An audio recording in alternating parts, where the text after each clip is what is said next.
இருந்து இதுல என்ன சொல்லப்பட்டிருக்கு தெரியுமா? வேத வசனத்துடைய மொத்த கான்செப்ட் என்ன தெரியுமா?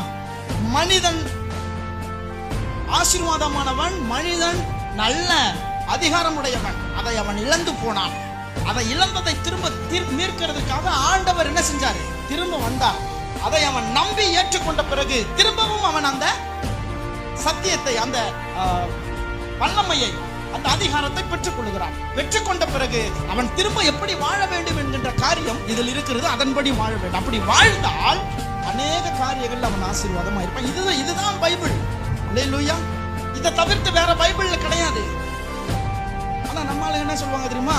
இதெல்லாம் விட்டுட்டு மனிதன் வந்து இப்படி இருந்தான், அப்படி போயிட்டான், அவனை இப்படி பண்றதுக்காக ஆண்டவர் வந்தார், இப்ப அவன் அதை ஏற்றுக்கொண்ட பிறகு அவனுக்குன்னு ஒரு நல்ல வாழ்க்கைய அவன் வாழ முடியும்ன்றது பைபிளை விட்டுருவாங்க.